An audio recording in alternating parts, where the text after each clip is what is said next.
Todos tenemos un monstruo dentro, que normalmente está dormido, pero en ocasiones se despierta y si nos encuentra tranquilos, se vuelve a dormir. Pero si nos encuentra en guerra interna o con los demás se une a la batalla y aprovechando cualquier descuido por nuestra parte, se pone al mando de nuestras palabras y de nuestros actos. Entonces, podemos hacer mucho daño a los demás y también hacérnoslo a nosotros mismos. Hemos perdido el control y es el monstruo el que controla nuestros actos de manera que nos hacemos daño y se lo hacemos a los que se cruzan con nosotros en ese momento. En ocasiones conseguimos que salga también el monstruo de los demás y cuando los monstruos se enfrentan puede pasar cualquier cosa, pero nunca nada bueno.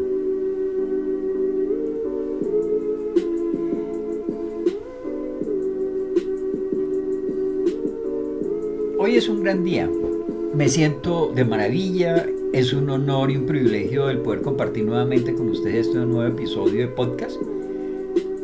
Les doy la bienvenida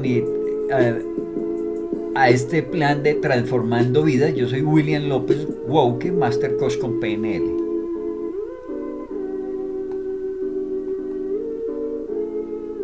En lo posible, ojalá se tomen el tiempo para escuchar todo el podcast, ya que nos puede ayudar a entender todo lo que nos está sucediendo producto de esta pandemia para llegar a esto que estamos viviendo, como es la violencia, la ira, el enojo, y tener claro que en parte fuimos afectados por el confinamiento, el distanciamiento y la despersonalización.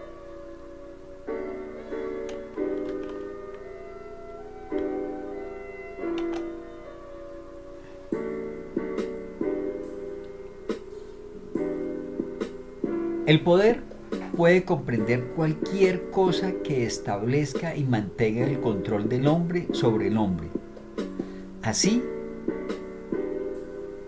el poder cubre todas las relaciones sociales que sirven a ese fin, desde la violencia física hasta los lazos psicológicos más sutiles mediante los cuales una mente controla a otra. Eso lo dice Hans. ¿Por qué la violencia a nivel mundial y en Colombia ha aumentado a medida que la pandemia disminuye? ¿No se supone que esto es un momento en donde deberíamos de estar felices? A medida que la pandemia comienza a disminuir y el país se abre después de 1 año y medio de restricciones, ha surgido una desventaja sorprendente, un aumento de la violencia y el comportamiento agresivo. ¿Por qué la gente está tan enojada cuando el final de la pandemia debería ser un momento feliz? Quiero explicar por qué sucede esto y cómo cuidarse durante esta transición estresante basado en lo que se ha podido investigar.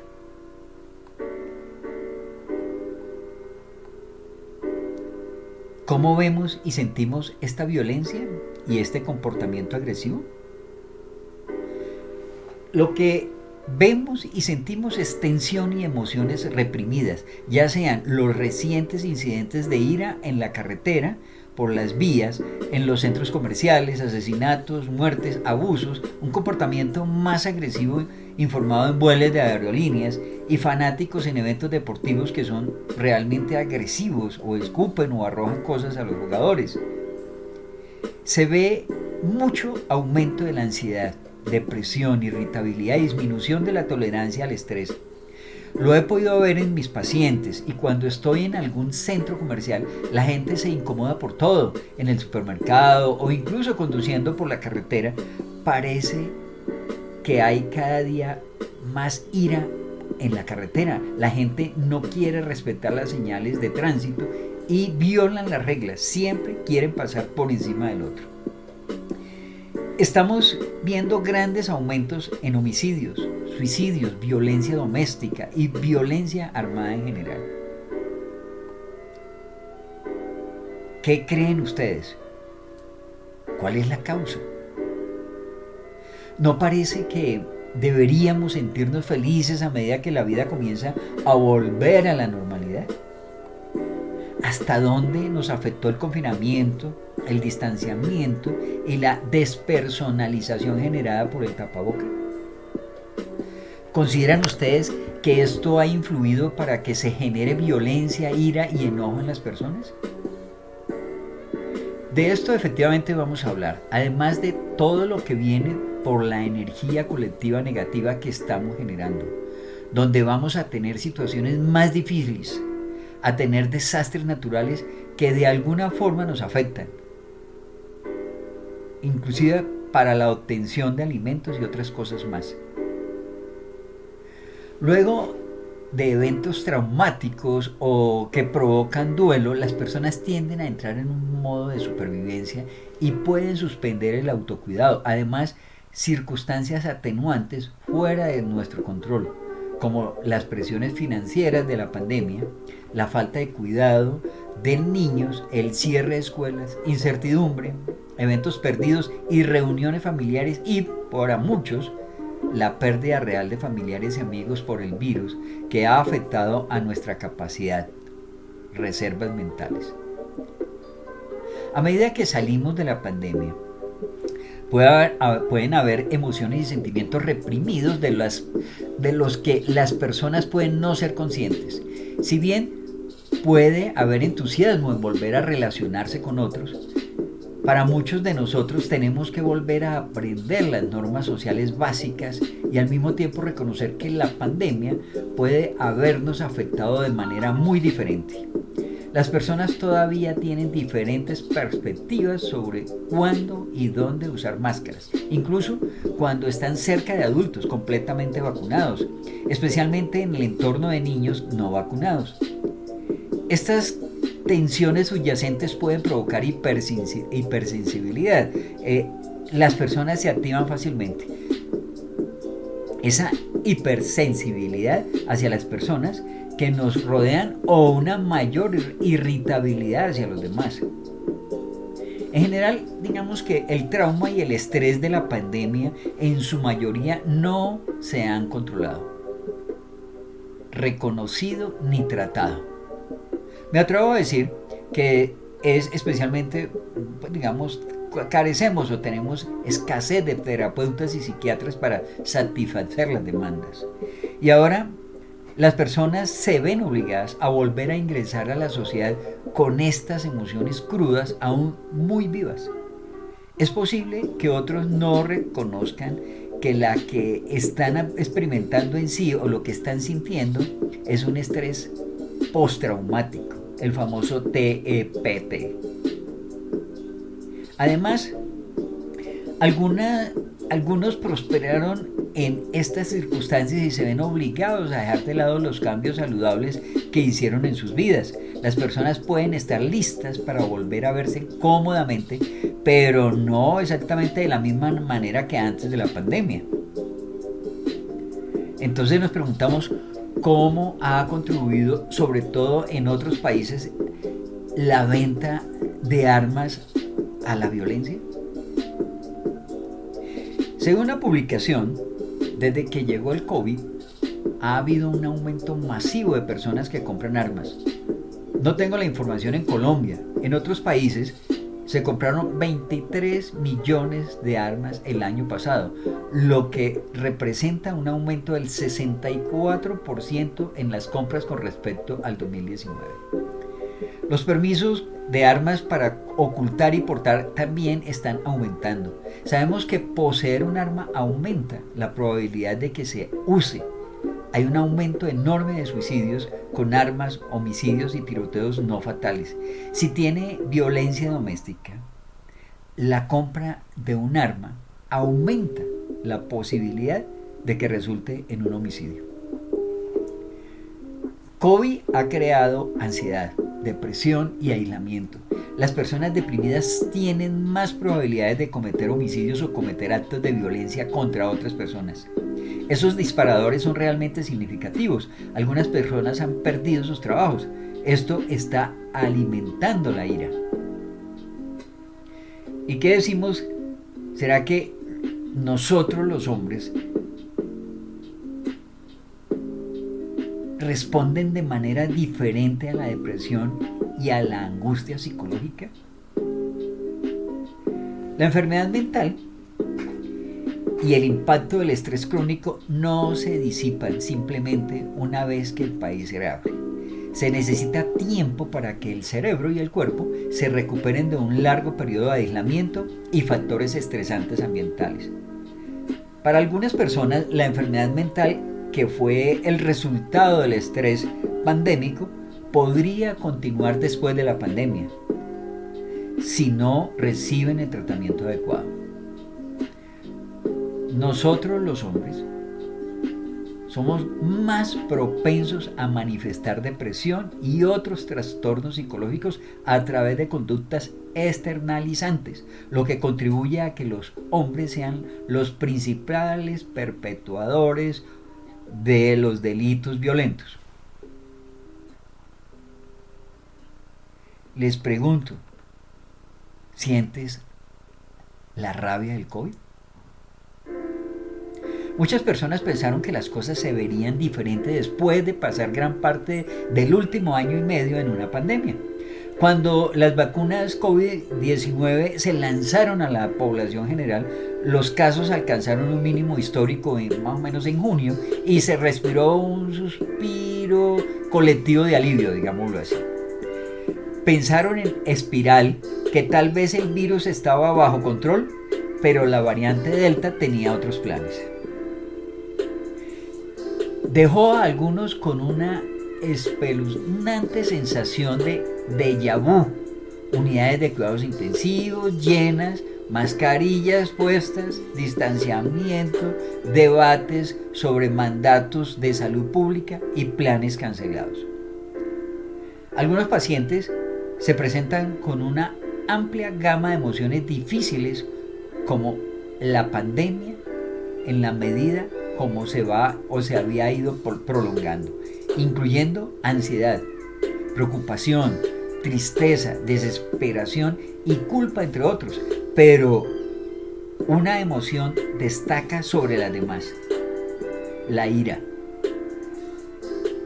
Muchas personas se preguntan, ¿cómo llegamos aquí de nuevo? ¿Y esto terminará alguna vez? Si bien la ira a corto plazo es normal e incluso adaptativa, se dice que la ira descontrolada tiene efectos en la salud a largo plazo, incluido un mayor riesgo de hipertensión, peor control del dolor, mayor ansiedad, sistema inmunológico debilitado y dolor de cabeza. Hablemos de uno de los factores que ha sido el disparador de esta situación de violencia: ira y enojo.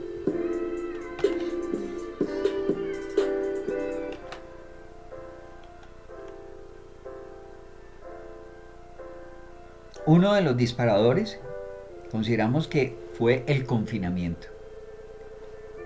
¿Y en qué consiste el confinamiento? Básicamente, el confinamiento es el acto de restringir o el estado de ser restringido en movimiento. Muchas personas terminaron hartas de su confinamiento forzado desde el primer día. Las personas en régimen de aislamiento tienen una oportunidad limitada o nula de interactuar con los demás. Comen, duermen y usan el baño en la misma área y tienen acceso limitado a estímulos como materiales educativos. Es como estar en celdas de confinamiento solitario. No siempre tienen ventanas amplias, pueden ser muy pequeñas, inclusive con unas vistas muy desagradables. El tiempo que ha pasado una persona en régimen de aislamiento varía mucho. Algunas personas pudieron haber pasado horas o días en confinamiento, mientras que otras pasaron semanas, meses o incluso los años que tuvimos restricción por el COVID. Y podríamos preguntarnos qué pasa con la salud mental, los efectos sobre la salud mental. El confinamiento solitario causa efectos psicológicos adversos y aumenta el riesgo de daños graves a las personas que lo experimentan. El aislamiento puede ser tan angustioso como una tortura física.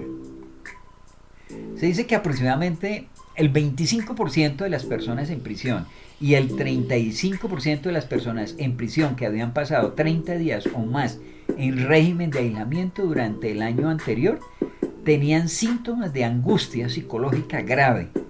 Las tasas fueron similares para quienes solo pasaron un día en aislamiento. Nosotros los humanos requerimos de contacto social. Con el tiempo, el estrés de estar aislado puede causar una variedad de problemas de salud mental. Entre estos podríamos considerar algunos problemas que podríamos incluir, por decir algo, la ansiedad y el estrés, la depresión y la desesperanza, la ira, la irritabilidad y hostilidad, ataques de pánico, problemas de salud mental preexistentes empeorados, una hipersensibilidad a los sonidos y olores, problemas de atención, concentración y memoria, a veces alucinaciones que afectan todos los sentidos, hasta paranoia, mal control de los impulsos, un retiro social, estallidos de violencia, psicosis, miedo a la muerte, autolesión o suicidio. Prácticamente todos estos fueron los problemas que podemos llegar a incluir dentro de este proceso. Las investigaciones indican que tanto vivir solo como los sentimientos de soledad están fuertemente asociados con los intentos de suicidio y la ideación suicida. Además, muchas personas que experimentan el encierro se vuelven incapaces de convivir con otras personas. Y adicional a esto, pues tenemos unos efectos sobre la salud física. La mayoría de los estudios se centran en los efectos psicológicos del confinamiento solitario. Sin embargo, el trauma psicológico y la soledad también pueden conducir a problemas de salud física. Los estudios indican que el aislamiento social aumenta la probabilidad de muerte, que puede estar entre un 26 y un 32%. Los efectos registrados en la salud física del confinamiento solitario, ¿qué podríamos incluir? Digamos, poder presentar dolores de cabeza crónicos, deterioro de la vista, problemas digestivos, presentar mareos, una sudoración excesiva, la gente puede presentar fatiga y letargo, algunos problemas genitourinarios, muchas palpitaciones del corazón, hipersensibilidad a la luz y al ruido, se vuelven unos susceptibles, digámoslo así, pérdida del apetito, dolor muscular y articular, problemas para dormir, a veces manos temblorosas, pérdida de peso. ¿Por qué? Porque la falta de actividad también puede dificultar el control o la prevención de ciertas condiciones de salud, como puede ser la diabetes, la presión arterial alta y las enfermedades del corazón. Una falta prolongada, digamos, de luz solar puede causar una deficiencia de vitamina D, que puede poner a los adultos mayores en riesgo de fracturas y caídas. Estas lesiones se encuentran entre las principales causas de hospitalización y muerte de los adultos mayores. Y aunque esto parezca algo muy sencillo, porque decirme usted qué reto fue realmente quedarte en tu casa tranquilo, todo esto realmente es toda una proeza, porque esto implicó un cambio radical en la cotidianidad de todo el mundo. Aunque, claro, también tuvo sus ventajas, como por ejemplo que podías hacer tu trabajo, no sé, digamos, en pijama, en pantuflas, pero igualmente nos la quitamos y seguimos estando igual. En las consecuencias del confinamiento nos preguntábamos, ¿qué hago ahora todo el día encerrado? Todas las situaciones que nos imaginamos y las que vivimos tienen un elemento común, una causa y una consecuencia. Como dice, un alfa y un omega. Aquí estoy refiriéndome al estrés. El haber visto que el mundo fuera de tu casa se había paralizado no es algo especialmente halagüeño para la mayoría, y esa angustia de no saber qué estaba pasando fuera fue muy estresante. Hubo personas a las que el confinamiento les pudo resultar un costo financiero muy importante. Hay quienes estuvieron en riesgo de perder sus trabajos, si no es que lo han perdido ya. Y el temor financiero fue también muy estresante, y aunque estar en casa parecía cómodo al principio, en realidad estas 4 paredes parecían ser cada vez más pequeñas. La inactividad, el aburrimiento o el no saber qué más hacer también es estresante. Y no vamos a pasar por alto pues las diferentes situaciones de convivencia, como por ejemplo las personas dependientes que necesitaron más que nunca de los cuidados que no lograron tener, o incluso si convivías con otras personas, pues que esa convivencia fue buena a lo largo de todo el tiempo y la mantuvo. Y eso, en el caso del que la convivencia nunca fue buena, tienes un conflicto que todavía se tiene que resolver, y ahora puede salir a la calle y poder ocuparse con otras cosas fuera del hogar, a descargar tensiones. Sin olvidar tampoco a los padres de familia que tuvieron que planear jornadas para sus hijos y niños que se vieron en la situación de tener que estar en casa siempre sin haber comprendido del todo lo que estaba pasando. Y por supuesto, están los que no tuvieron esos problemas porque viven solos. Y hay personas, digamos, que no se aguantaron ni siquiera ellos mismos.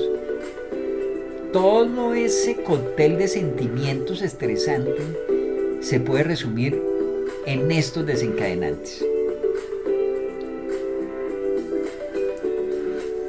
El primero y el más evidente, el pánico generalizado que vivimos.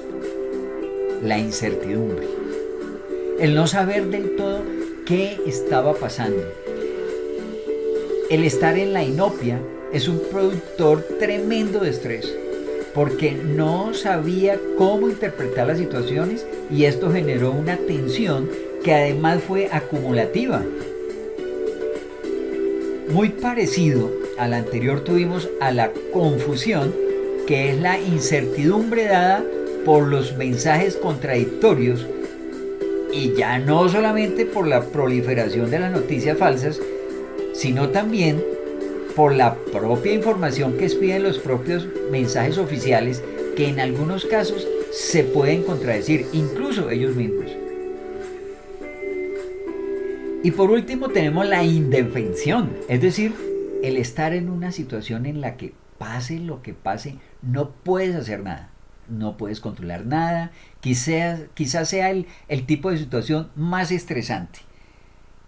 ¿Por qué? Porque al final tú no tienes ningún control de nada. Quizás sea, digamos, el momento donde nos vimos enfrentados y vamos a encontrar siempre como ese estrés. Si te sentiste ansioso dentro de la casa, más o menos te puedes sentir identificado con algunos de estos desencadenantes.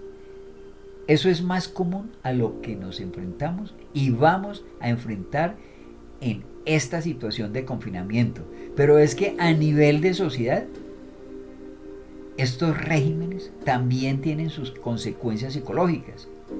El posible impacto psicológico de un confinamiento. Los investigadores recopilaron 24 estudios en 10 países distintos. La investigación muestra una gran gama de impactos psicológicos, entre los que se destacan el estrés postraumático de larga duración, la tristeza y la melancolía crónicas, que esto sumado es igual a la depresión. y llegamos a tener prácticamente sentimientos de ira y pánico, fuera de control y abuso de sustancias. Podemos intuir inclusive cuál es el principal desencadenante de lo anteriormente mencionado exactamente. Los investigadores concluyen que el punto en común es el estrés y las situaciones estresantes que más suelen afectar según los resultados es la falta de suministro de información deficiente y la posible pérdida financiera relacionada con el confinamiento. A ver, esto quiere decir que sí o sí vamos a padecer alguna de las patologías anteriores. No, todavía no hemos terminado. Los investigadores definen diferentes situaciones ambientales en las que se puede dar este confinamiento. Cuando el confinamiento es voluntario, el conocimiento tiende a ser menos estresante y por ende no se dan tanto los casos anteriores. Pero cuando el confinamiento es impuesto, los niveles de estrés se elevan.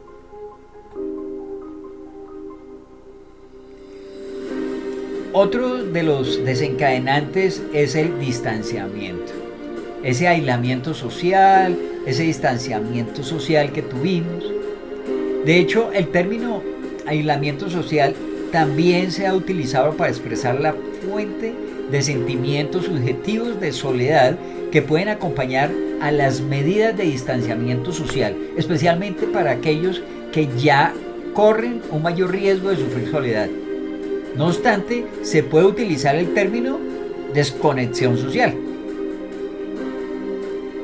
Y esa fuente del impacto psicológico que está relacionado con las medidas de restricción, en la que es innegable que las medidas restrictivas impuestas dentro de la pandemia tuvieron un severo impacto en la salud mental de la población.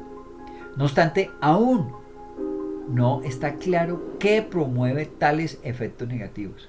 Es posible que estas repercusiones deriven directamente de las estrategias restrictivas y la movilidad social reducida. Sin embargo, los desenlaces emocionales y psicológicos que dejó la pandemia también pueden ser secundarios a los cambios intrínsecos que las medidas restrictivas provocan en los hábitos de vida y el escenario socioeconómico. ¿Y qué decimos de los componentes claves de la respuesta emocional y la conducta a esa pandemia generada por el COVID? La respuesta emocional y conductual a la pandemia del COVID es multifactorial. Se basa no solo en componentes externos, sino también en los personales e innatos. No obstante, la reacción a las circunstancias actuales parece tener elementos predominantes en el conjunto de la población. Se ha observado un aumento significativo de los sentimientos de deterioro funcional, aburrimiento, estigma, preocupación, fobia, frustración e ira. En este tema, algunos factores seleccionados deben discutirse a fondo debido a su influencia fundamental en el impacto de la pandemia en la salud mental. Tenemos ahí el miedo y la incertidumbre.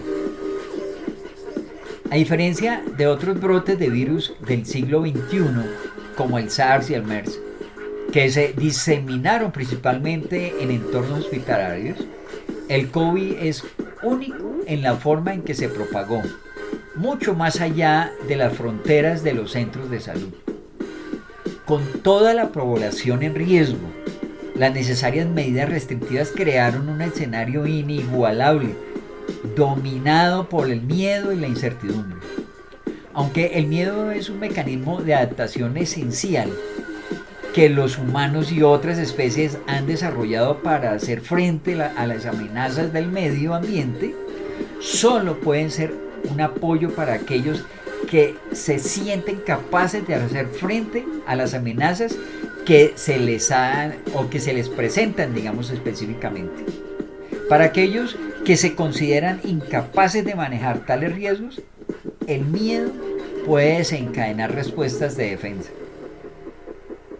Por eso, en una coyuntura donde el miedo no es solo a la muerte, sino también a las repercusiones en un sinfín de ámbitos diferentes, entre ellos la organización familiar, el cierre de escuelas, el aislamiento social y las consecuencias económicas, es vital prestar mucha atención a la salud mental, a la salud de los individuos.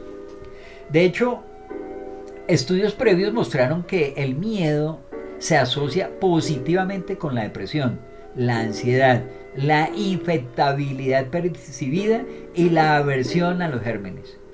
Además, otra consecuencia perjudicial del miedo es la estigmatización y la discriminación de las personas infectadas. Debe observarse que el ajuste de la nueva vida de distanciamiento social puede diferir según los grupos de edad, el género y otras variables que rodean a los individuos. Por lo tanto, dada la importancia del miedo en el contexto de la pandemia, se han desarrollado escalas que abordan este sentimiento y pueden ser de ayuda para la comprensión y el manejo de este componente emocional.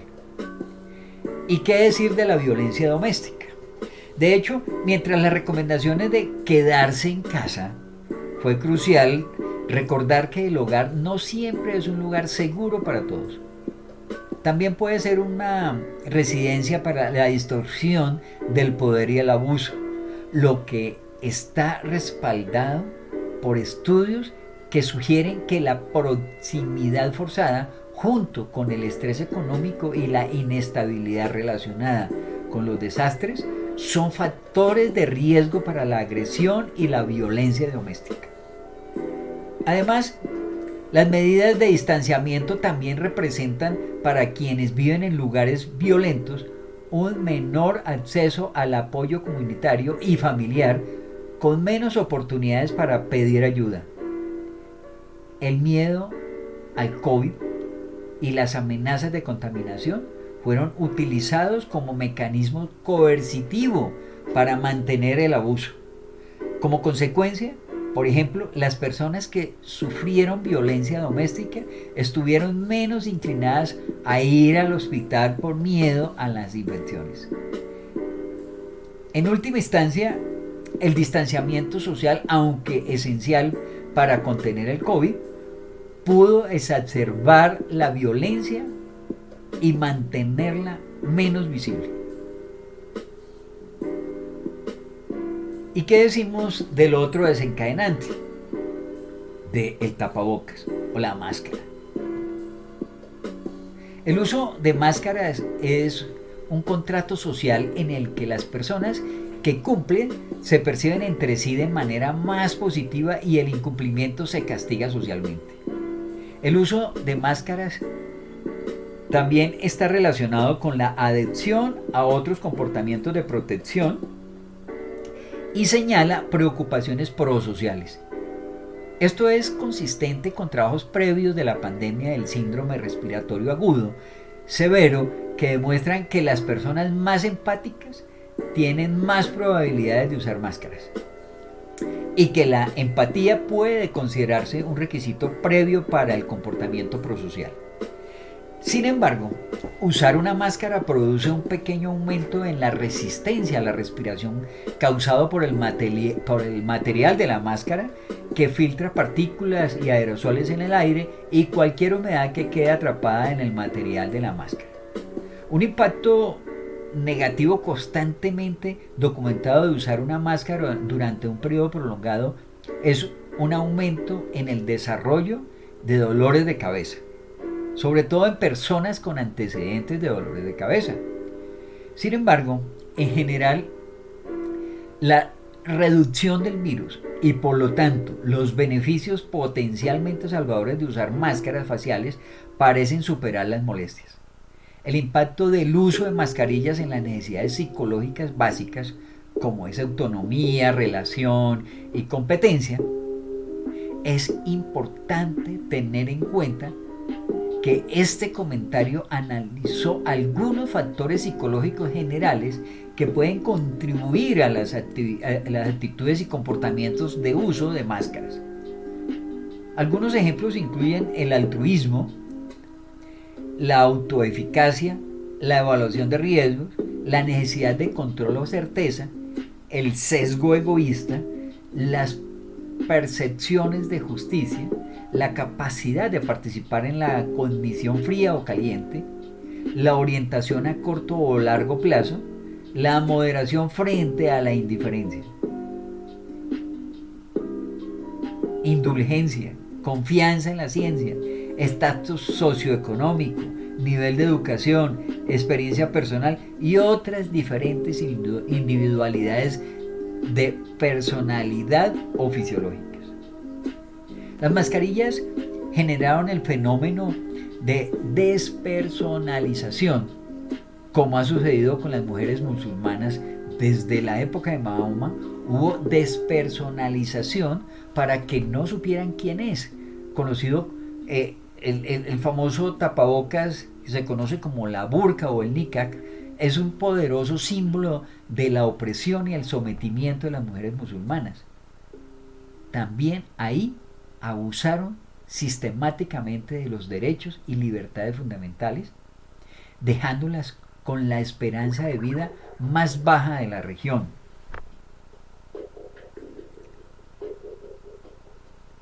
¿Podemos encontrar alivio a la despersonalización causada por el confinamiento? ¿Ustedes qué opinan?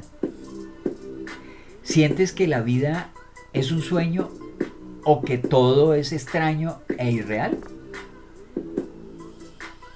Pues les digo, ustedes no están solos o usted no está solo. El bloqueo actual ha provocado que las personas desarrollen cada vez más síntomas disociativos. Si eres uno de ellos y estás interesado en solucionar todo aquello que le afectó, ahora que entre comillas entramos, digamos, en la normalidad, nosotros estamos para ayudarlos. Tenemos las herramientas y técnicas que le ayudan a superar algunas de las situaciones que le pudo haber dejado la pandemia. El bloqueo resultante del COVID ha sido extremadamente estresante para la mayoría de nosotros. Ha interrumpido nuestra forma de vida habitual. Personas de varios rincones del planeta han reportado experimentar síntomas angustiantes como ansiedad y depresión.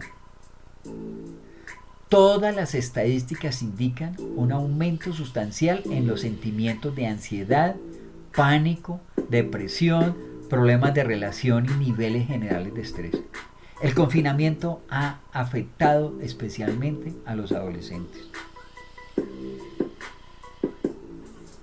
Y si hablamos de disociación del estrés, si la pandemia actual y el confinamiento posterior ha desbaratado su vida,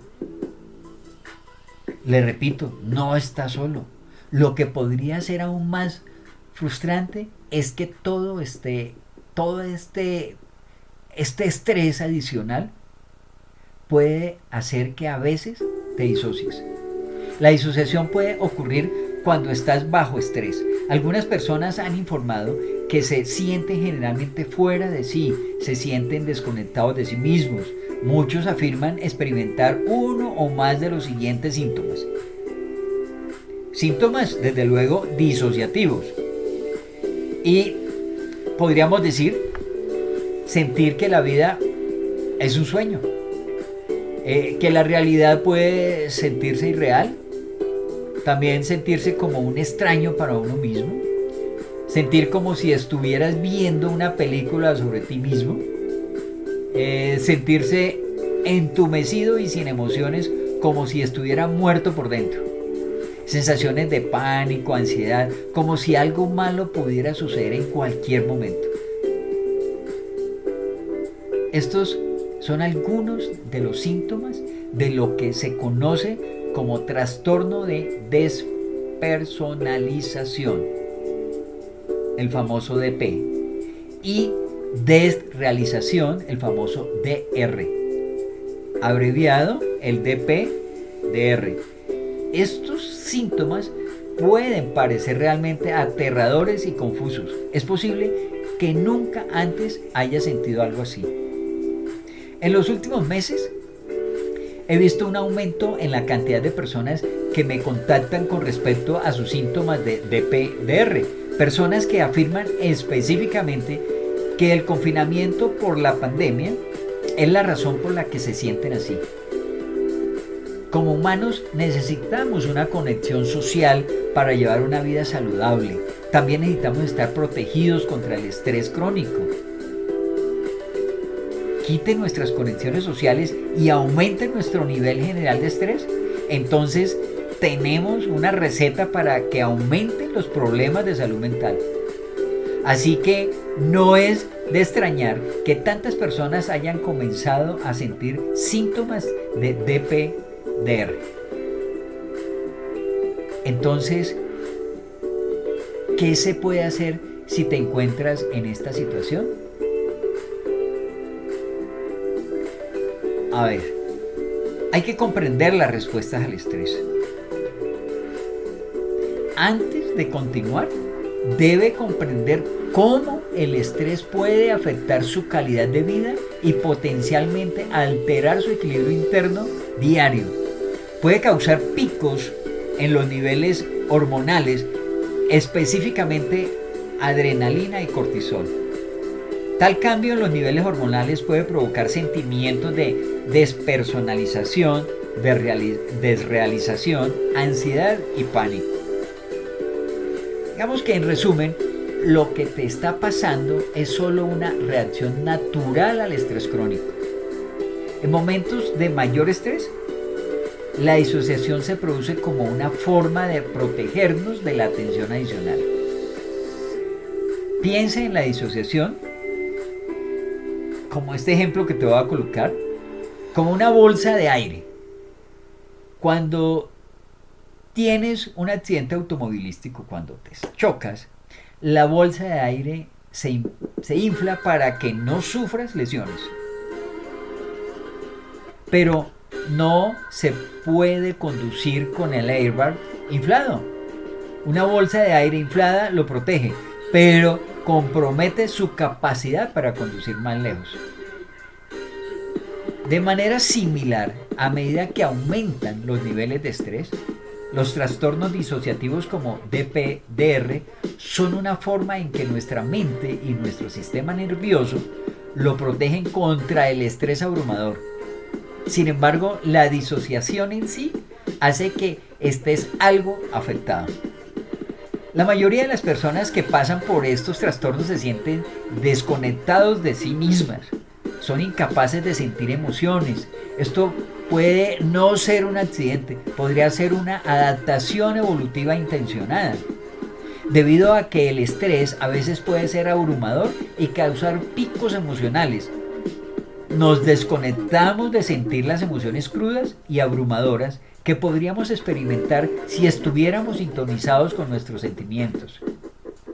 El problema es que DPDR en sí mismos pueden provocar estrés. Dichos trastornos y los síntomas que los acompañan pueden ser extraños y muy aterradores. Sin la comprensión adecuada de lo que te está pasando, puedes dejarte llevar por tus miedos. Tu vida puede verse desorganizada. Esto puede hacer que te estreses más, lo que a su vez mantiene este trastorno. Te quedas atrapado en un bucle de estrés y DPDR.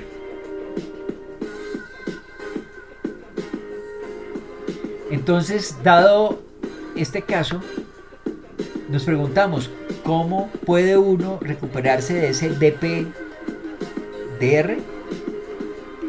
Amigos, tenemos que romper el bucle. Debemos romper este ciclo que nos mantiene en un estado continuo de estrés y de despersonalización.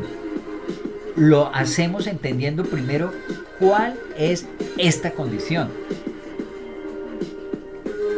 Tememos lo que no entendemos. Las personas a menudo consultan angustiadas y dicen que están preocupadas de que se están volviendo locas o están perdiendo el control. Esto solo agrava sus niveles de estrés. Debemos apuntar a entender lo que está sucediendo. Lo que estamos experimentando no es más que una reacción del estrés normal. Esto le puede pasar a cualquier persona cuyos niveles de estrés excedan su capacidad para afrontarlo. Una vez que entendamos claramente eso, debemos estar dispuestos a aceptar y permitir tales síntomas y experimentarlos sin tratar de combatirlos o bloquearlos. Esto no será fácil. Estos síntomas son aterradores, extraños y desagradables, por lo que se necesitan muchos intentos para dejar que aparezcan y desaparezcan sin sentir la necesidad de combatirlos. El problema de combatir estos síntomas es que resistirlos te mantiene en un estado de estrés. No queremos aumentar nuestra carga de estrés, necesitamos disminuirlo. Aceptar estos síntomas extraños y aterradores como la reacción normal del cuerpo al estrés en realidad ayuda al cuerpo y al sistema nervioso a calmarse. ¿Qué pasa cuando arrojas una piedra a un charco de agua? Se agita y verás ondas, ¿verdad? Si sigues tirando piedras, el agua estará en estado de agitación. Pero si te detienes y dejas pasar el tiempo, el agua se asienta y vuelve a calmarse. Lo mismo puede decirse de su mente y cuerpo. Si dejamos de luchar contra estos síntomas y los aceptamos, incluso si son extravagantes y aterradores, la mente y el cuerpo se calmarán y alcanzarán un estado de calma. Hasta cierto punto, no podemos controlar por completo el nivel de estrés que experimentamos cuando las causas son extrínsecas, lo que significa que provienen del exterior. Las pandemias y los confinamientos son ejemplos de estrés extrínseco. Es posible que no tengamos control directo sobre ellos, pero tenemos control sobre cómo reaccionamos al estrés extrínseco. Podemos simplemente confundirnos y dejar que nuestros pensamientos se vuelvan locos y seguir luchando contra nuestros síntomas y dejarnos atrapar por el ciclo de retroalimentación, estrés, DPDR, o podemos cultivar una mejor comprensión y practicar la aceptación para ayudarnos a calmarnos y romper con esto, con ese bucle vicioso.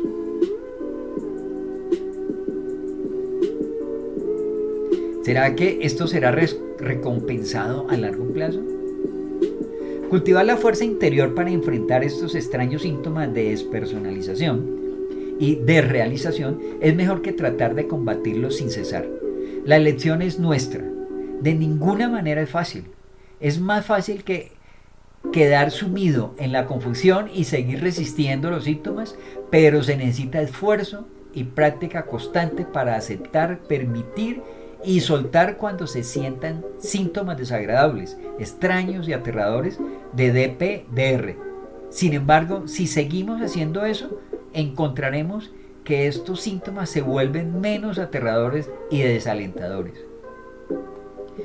Con el tiempo, descubrirá que se ha vuelto resistente. Verás que mentalmente eres más fuerte cuando salgas de esta. Si usted o alguien que conoce experimenta problemas de salud mental, es importante buscar ayuda de un profesional calificado. Nosotros podemos ayudarlo a encontrar los recursos que te ayuden en tu salud mental para recuperarse en su comunidad. Contáctenos ahora para obtener más información sobre los servicios que te podemos ofrecer. La mayoría de las personas ven la ansiedad como algo malo, como algo que se debe evitar a toda costa, pero la ansiedad, como otras emociones negativas, nos ayudan a sobrevivir. En cantidades moderadas, la ansiedad te ayuda a prepararte para un posible evento. Junto con el miedo, ayudó a nuestros antepasados a sobrevivir y prosperar. Pero los trastornos de ansiedad van en aumento. La ansiedad, en cantidades extremas y altas, puede ser destructiva. Puede impedirle vivir y disfrutar de la vida y mantenerlo en un rincón oscuro y temeroso. Constantemente sientes preocupación, miedo y nerviosismo y comienzas a tener dificultades para concentrarte y pensar con claridad. Todos estos constantes sentimientos negativos y luchas afectan su estilo de vida y sus relaciones. Una cosa que es importante tener en cuenta es que la ansiedad puede convertirse en un trastorno mental. Si eso sucede, es posible que necesites terapia. Antes de llegar a eso, hay algunos hábitos y perspectivas saludables que puede adoptar para controlar sus sentimientos de ansiedad durante estos tiempos difíciles. Es importante que se concentre en lo que puedes controlar. Toda la vida está marcada por la incertidumbre. No sabemos qué pasará en el futuro, pero podemos hacer algo para mejorarlo. Concéntrese en las cosas que están bajo su control. No es útil detenerse en algo que no puedes controlar. Al cambiar el enfoque a algo que puede hacer activamente, pasa de la ansiedad, la preocupación y la rumiación a la resolución de problemas. Tienes que limitar el tiempo que dedica a este tema de las famosas noticias. Esto puede hacer que parezca que no pase nada en el mundo, salvo lo que dejó la pandemia y otras desgracias. Los medios se centran en cómo evoluciona el virus, cuántos científicos están trabajando para desarrollar vacunas y la cantidad de casos y muertes. Si bien todos estos datos nos ayudan a comprender cómo viene evolucionando las cosas, ciertamente pueden aumentar su ansiedad. Puede sentir que está bien informado si ve mucho las noticias, pero puede contribuir a sentimientos de ansiedad cada vez más intensos. Limite su consumo de noticias. Lea o mira las noticias una vez al día para no perder el contacto con lo que sucede en Colombia o en el país donde estés. Escuchar y ojear siempre las noticias sobre lo que está sucediendo hará que el proceso de controlar tu ansiedad sea aún más difícil. Y siempre tenga en cuenta que muchos medios de comunicación están compartiendo información errónea. Así que siempre verifique la precisión de lo que lee y escucha. ¿Qué decimos del trastorno de la despersonalización? Es un problema de salud mental increíblemente aterrador y desagradable. Como alguien que luchó personalmente con el DP durante años, puedo decirles cuán extraños fueron los síntomas. Traigo a colación el comentario de una persona que lo vivió y se lo relato como lo planteó. Dice: me sentí como si estuviera mirando el mundo desde una perspectiva en tercera persona. Como vivir dentro de una película. Cuando hablé, fue como si las palabras que salían de mi boca no fueran mías. Cuando me miré en el espejo, no pude sentir una conexión con mi propio reflejo. Era como si estuviera mirando a un extraño.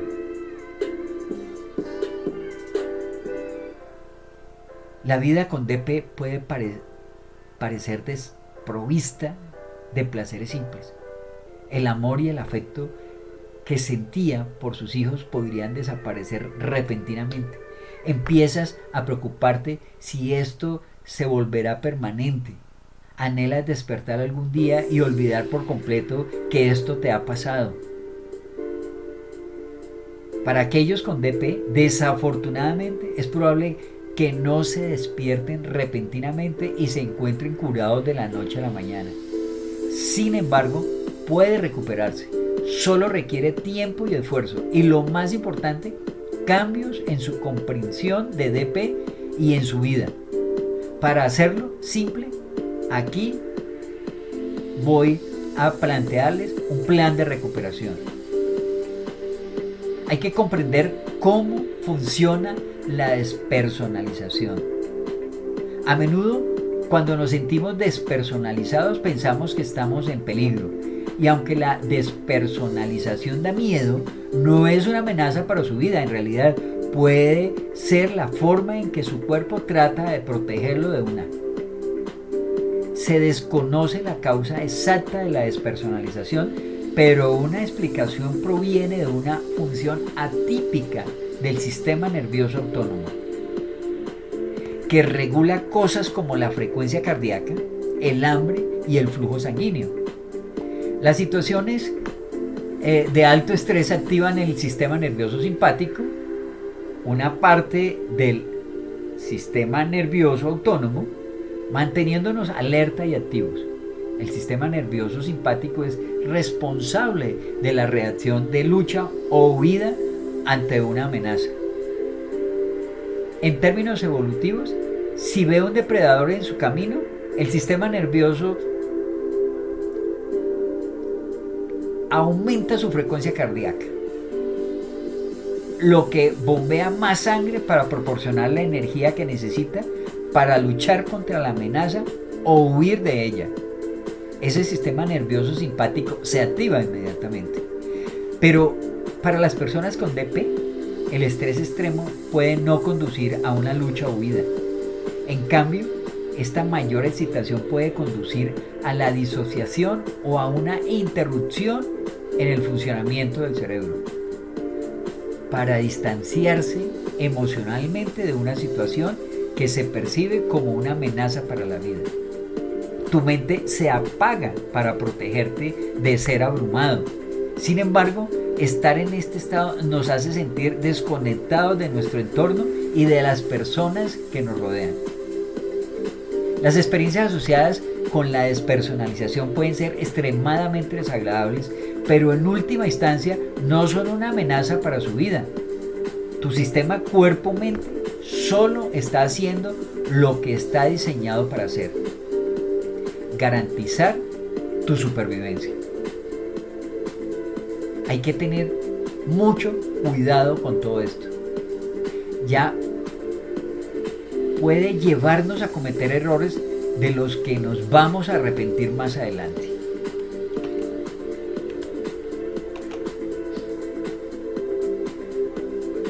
Aquí vamos a entrar a un tema nuevo, vamos a saltar a un tema que quizás para algunos es algo extraño, nuevo o que los haga entrar en dudas, y que realmente es lo que está causando que situaciones como estas que hemos vivido se vuelvan más complicadas, porque alimentamos a ese inconsciente colectivo, a los nahuales, que son seres oscuros y que físicamente nos controlan porque los cargamos de esas energías negativas.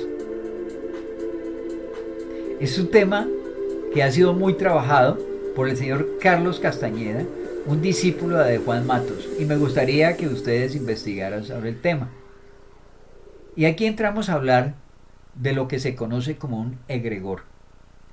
¿Y qué es un egregor? Sabemos del inconsciente colectivo, la memoria colectiva o incluso los arquetipos descritos por Jung. En muchos sentidos ya venimos nombrando este fenómeno poco conocido y sin embargo tan propio de los seres humanos, el egregor.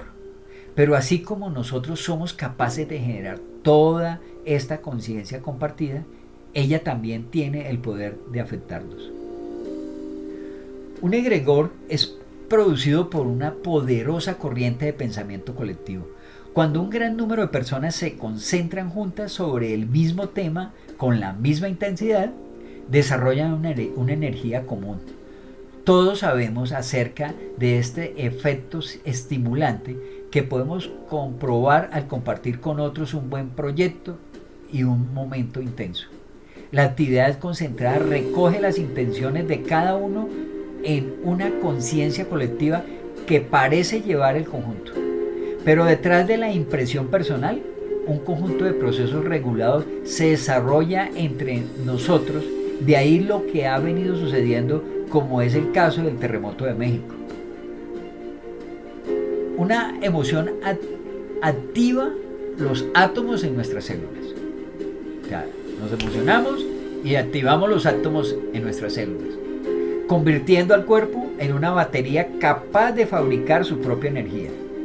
Por lo tanto, por la pura fuerza de la emoción mutua e incluso sin darnos cuenta, conectamos nuestras fuentes de energía y creamos una más grande, o sea, a nivel global.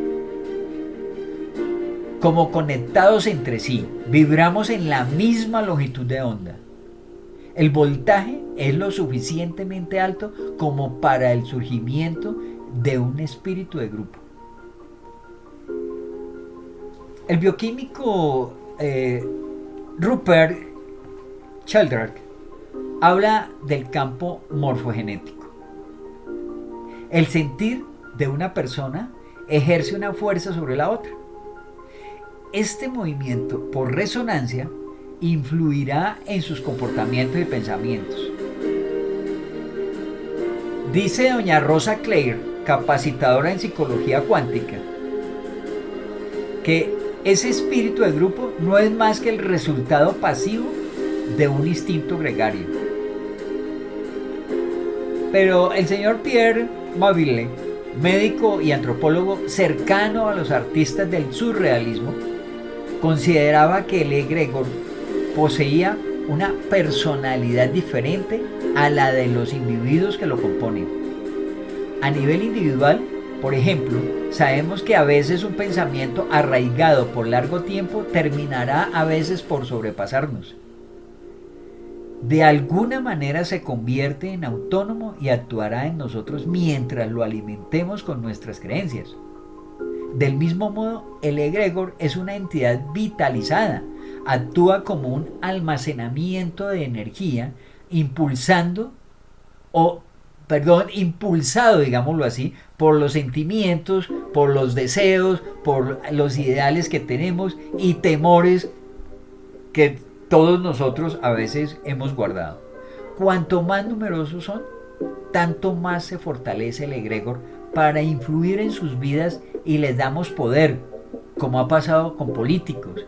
Se ha vivido aquí en Colombia y en otros países vecinos.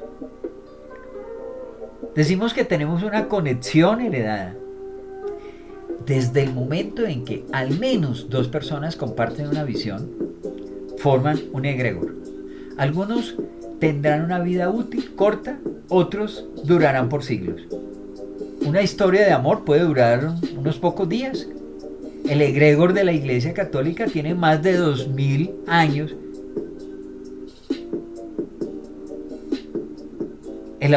Digamos que la persona que trabajó con esto, que fue el señor Alan Bettels,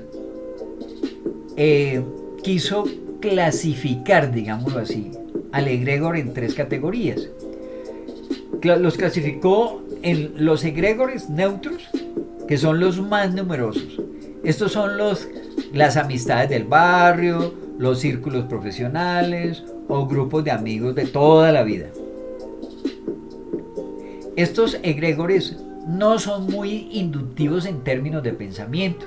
Las personas comparten sus cosas, pero viven sus vidas cotidianas sin que esto tenga un impacto real en su psique.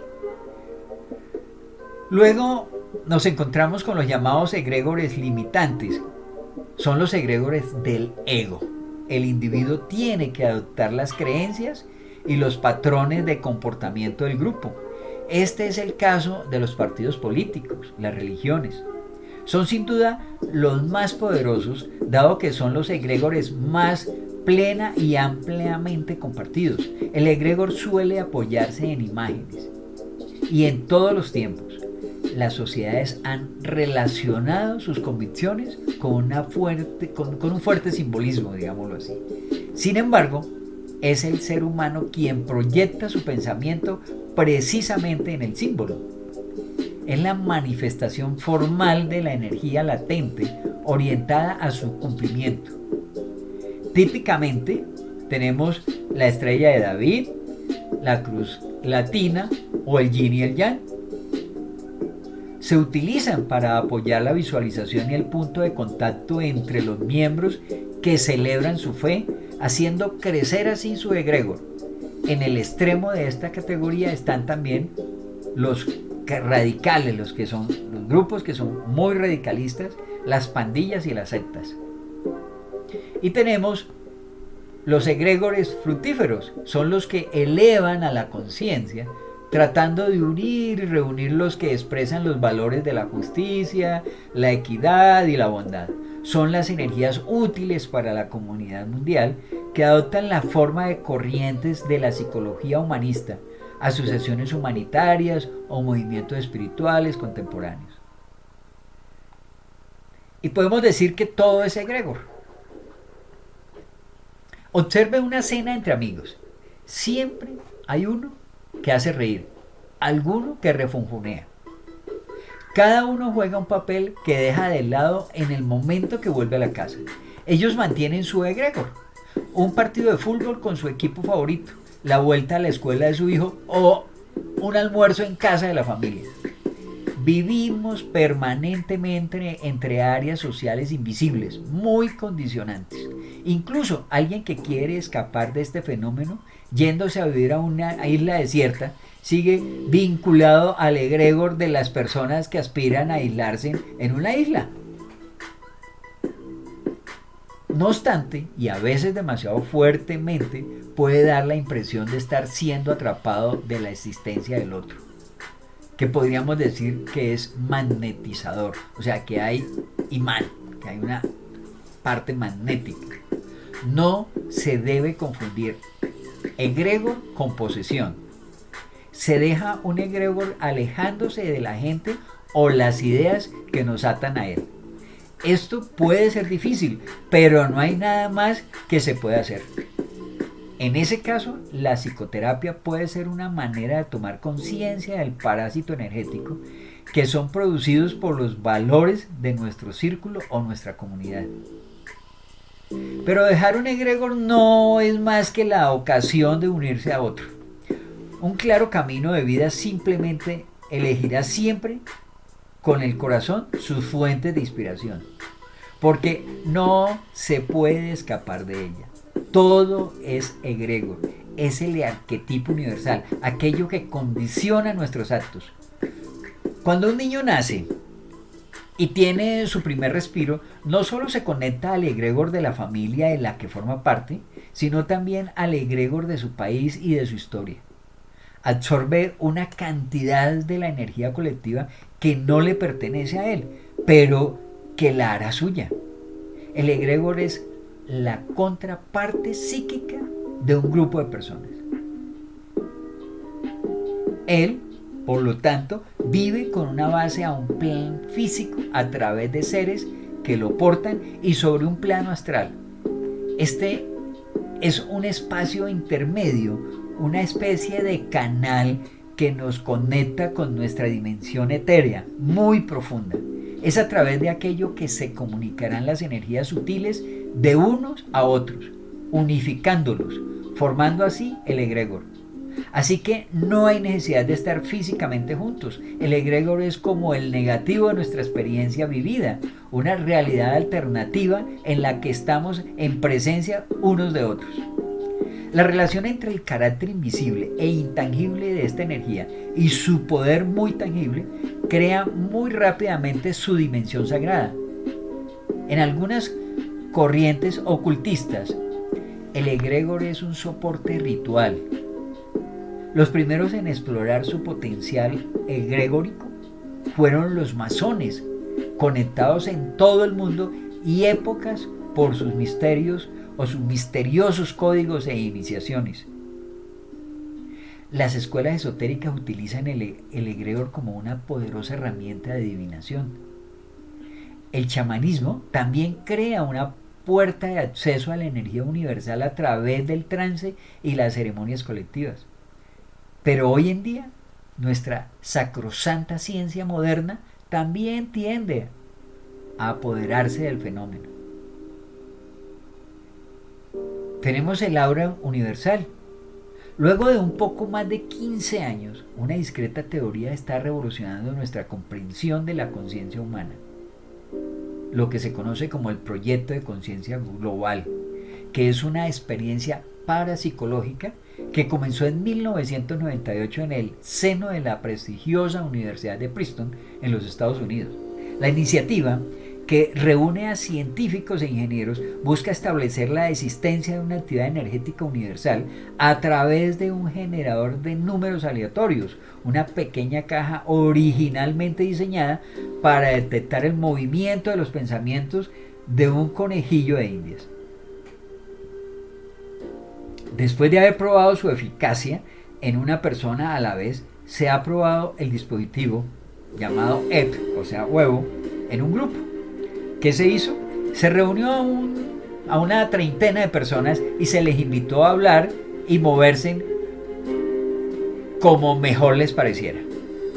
El dispositivo de medición, situado en una esquina del lugar del trabajo, no reaccionó. Pero cuando se pidió al grupo que se sentaran y meditaran juntos, el aparato apareció y comenzó a capturar la sinergia y dibujó una curva. El descubrimiento causó el efecto de una bomba en la comunidad científica. Pronto, decenas de dispositivos, o sea, de los eggs, o sea, los huevos, fueron enviados a los 4 rincones del mundo, desde Alaska a Fiji, con una pregunta específica: ¿es posible detectar una emoción colectiva a escala global? Los primeros resultados fueron increíbles. Durante el funeral de la princesa Diana, los aparatos registraron una variación del campo psíquico en China. Hasta la fecha, 65 generadores están situados en casi todos los países, incluyendo 2 en Francia, todos unidos en red. Ellos van archivando continuamente el encefalograma de la Tierra. Cada vez que un evento mundial se produce, se registran fluctuaciones. Cuantos más son públicamente difundidos, esos eventos son más importantes.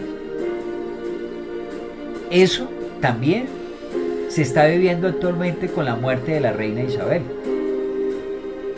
El informático Pierre Macias alberga a uno de los 2 ex franceses y él dice que el flujo de datos de los sensores tiende a desviarse de los valores esperados cuando hay un evento público que concentra los pensamientos y las emociones de muchas personas. Lo que pasó en el día del ataque terrorista del 11 de septiembre del 2001, la probabilidad de que los sensores registraran dicho cambio por casualidad era del orden de 1 en 1.000.000. Todavía no sabemos cómo explicar matemáticamente las sutiles relaciones entre eventos importantes para los seres humanos y los datos, pero son innegables hoy en día. Estos resultados muestran claramente que el mundo físico y el mundo de la mente humana están vinculados en una relación aún desconocida. De aquí viene esta situación de violencia, ira, rabia, enojo que estamos viviendo, porque cada día lo que hacemos es alimentar a los nahuales, a ese egregor, ya que vive con base a un plan físico a través de seres que lo portan y sobre un plano astral. Este es un espacio intermedio, una especie de canal que nos conecta con nuestra dimensión etérea, muy profunda. Es a través de aquello que se comunicarán las energías sutiles de unos a otros, unificándolos, formando así el egregor de la violencia y la ira, por lo que tenemos que diluirlo, dando solo energía positiva y no alimentarlo más con los mensajes negativos.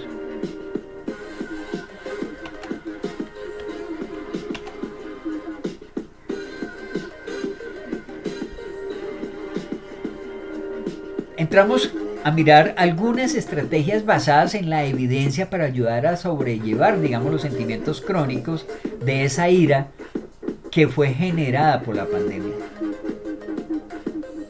Tenemos que darnos cuenta de que está bien e incluso es útil a veces estar enojado. Las emociones tienen un propósito y cuando se controlan incluso pueden ser útiles. Por ejemplo, si nunca sentimos miedo, es posible que no nos tomemos en serio el peligro objetivo, como enfrentarnos a un virus peligroso como el COVID. Y si nunca sentimos tristeza, es posible que no nos importe cuando perdemos a un ser querido y por lo tanto no valoraríamos nuestras relaciones cercanas. Asimismo, la ira tiene su propósito. La ira tiene mala reputación porque a menudo se confunde con un comportamiento hostil o agresión. La ira es una emoción, no un comportamiento. La ira nos dice que algo no está bien. Tal vez nuestra seguridad se vea amenazada, se esté cometiendo una injusticia o se nos exija alguna acción. Si nadie hubiera sentido ira por la pandemia, es posible que nunca hubiéramos trabajado para apaciguar el virus y estar alertas a lo que le sucedió a las personas que lo rodean. Hay que aprender a responder a la ira, no a reaccionar. Tanto el comportamiento agresivo como el reprimir la ira están relacionados con la hipertensión y la enfermedad de las arterias coronarias. Como recordatorio, la emoción de la ira no es mala, ya que nos indica que algo anda mal y es necesario abordarlo.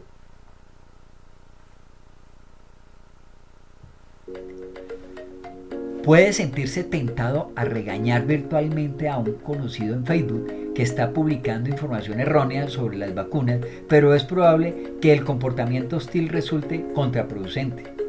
El mensaje generalmente se pierde en el estilo de comunicación agresivo y lleva a que la otra parte se ponga a la defensiva. Por otro lado, la supresión constante de la ira puede conducir al efecto de la olla a presión, o sea, queda ahí como en una olla de presión, de estofado, resentimiento y arrebatos de ira inesperados. En lugar de agresión o represión, practique expresar la ira de una manera saludable a través de unas técnicas de comunicación asertiva para articular sus sentimientos, necesidades y deseos. Se recomienda alejarse de la situación, dar tiempo para procesar la ira y luego volver a la situación cuando las emociones estén bajo control. Esto ayudará a minimizar la posibilidad de hablar por enojo. Una excelente manera de calmarse durante ese periodo de enfriamiento puede ser participar en actividades agradables, como por decir algo, vamos a decir, hacernos los tontos y ponemos música, bailamos solos o cantamos de la misma frustración. Ser creativos, no sé, de pronto a algunas personas les resulta muy relajante dibujar o pintar, o ser productivos, encuentran una tarea, por decir algo, voy a lavar la loza, o voy a aspirar, o voy a lavar la ropa, en fin. Y lo otro puede ser estar activo. Algunos pueden encontrar que salir a caminar, correr o andar en bicicleta es una excelente manera de dejar salir las frustraciones. La actividad física es una de las formas más seguras de aliviar la olla a presión, pero no volverse demasiado agresivo durante el ejercicio. Es parte de la naturaleza humana querer golpear un saco de boxeo o una almohada cuando estás enojado, pero las investigaciones muestran que hacer esto en realidad puede empeorar tu ira. En lugar de golpear algo, use un ejercicio riguroso, uno que pueda hacer con seguridad para desahogarse. No reguemos, o sea, no riegue las malas hierbas. Una vez que hay tiempo para sentir y reconocer la ira, se sugiere evitar reflexionar sobre el incidente, el artículo de noticias, la publicación en las redes sociales o la conversación que despertó los sentimientos. Puede ser tentador repetir toda la información errónea que vio en internet hoy y presentar argumentos hipotéticos en la ducha, pero esta es una estrategia improductiva. Redirige tu atención girando hacia lo que está bajo tu control. Por ejemplo, si se siente molesto después de ver un gran grupo de personas reunidas en el interior sin tapabocas, recuerde que existe la opción de evitar o abandonar la situación o usar la máscara o lo que usted considere necesario. También se sugiere que la gratitud funciona bien como antídoto contra la ira. Practique centrándose en lo que es bueno en la situación actual, como la gratitud por los científicos que crearon, digámoslo así, las vacunas que nos generaron en algunas ocasiones más daño que beneficio, o el acceso a información precisa sobre salud pública. Hay que practicar la aceptación radical. Si todos hubiéramos usado máscaras, no estaríamos en esta situación. Quiero que analicen esto. Si tan solo hubiera trabajado más duro, podría haberlo salvado. Las cosas deberían ser diferentes ahora. ¿Por qué siguen pasando esto? Si estos pensamientos les suenan familiares, reflexionar sobre los debería y si tan solo es una bandera roja para luchar contra la realidad. El dolor es inevitable, pero luchar contra la realidad genera sufrimiento y el sufrimiento es opcional. Podemos optar por aceptar radicalmente la realidad tal como es, no como deseamos que sea. La realidad es que hay muchas cosas que no podemos controlar sobre la pandemia y la vida en general. La aceptación radical no significa estar de acuerdo con lo que está pasando o lo que ha pasado, sino que deja espacio para la esperanza al aceptar las cosas como son y no luchar contra la realidad. Dile a tus amigos y familiares cómo te sientes. O sea, compartir los sentimientos con los demás es una estrategia comprobada para controlar la ira. Solo sé genuino y auténtico con la gente en lugar de fingir que todo está bien. Lo más probable es que muchas personas se sientan enojadas en este momento y darse cuenta de que no está solo y que otros lo validan puede ser de gran ayuda para su salud mental. Cuando solicite apoyo, sea específico sobre qué tipo de apoyo se necesita. Por ejemplo, ¿solo necesita que alguien le escuche desahogarse o quiere ayudar para resolver un problema?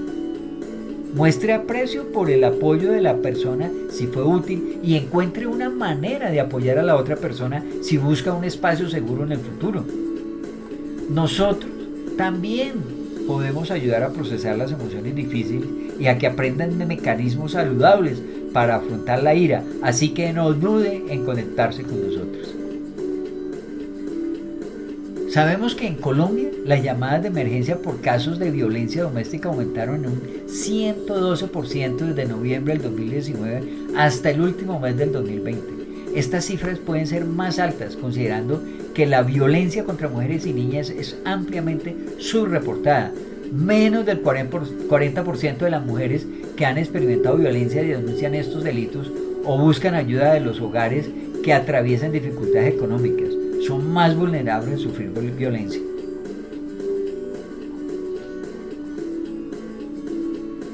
Y entramos aquí cuando se habló de Maquiavelo. Si ustedes recuerdan algo de la historia, Maquiavelo, hace muchos años, el filósofo político Sheldon Wolin acuñó la frase la economía de la violencia. Maquiavelo destaca la presencia de la violencia en la vida política. Para Maquiavelo, el núcleo duro del poder es la violencia y ejercer el poder es a menudo ejercer la violencia sobre la persona o las posesiones de otra persona. En lugar de tratar de eliminar la violencia por completo, los líderes políticos deberían manejarla con cuidado. El político, reconoce Maquiavelo, no puede usar continuamente la violencia sin perder el respeto de los gobernados. De hecho, el ejercicio indiscriminado de la fuerza y el constante resurgimiento del miedo crean una aprensión y un odio generalizados. Por lo tanto, el político debe usar la violencia de manera selectiva y dramática. Maquiavelo reconoce plenamente que la violencia constituye solo un ingrediente para mantener el orden político. Las instituciones, el carisma personal, los valores comunes y el deseo de compartir un bien común contribuyen al orden. No obstante, Maquiavelo aconseja a los líderes políticos que recuerden siempre que la violencia sigue siendo un factor significativo en la vida política.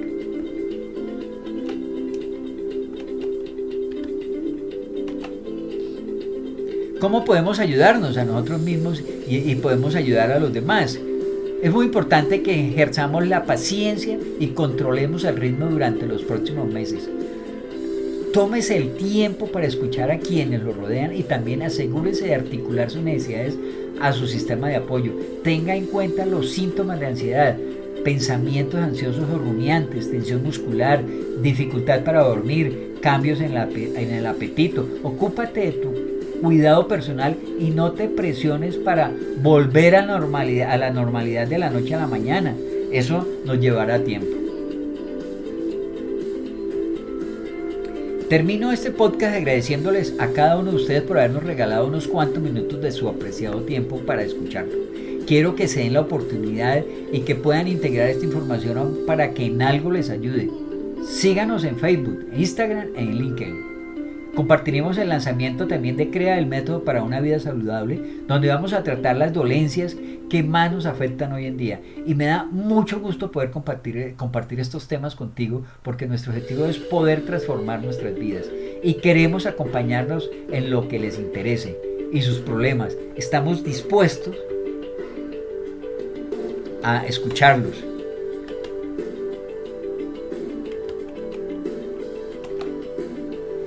Tenga la plena seguridad que entre todos podemos hacer que nosotros y nuestro país sea saludable, próspero y desarrollado.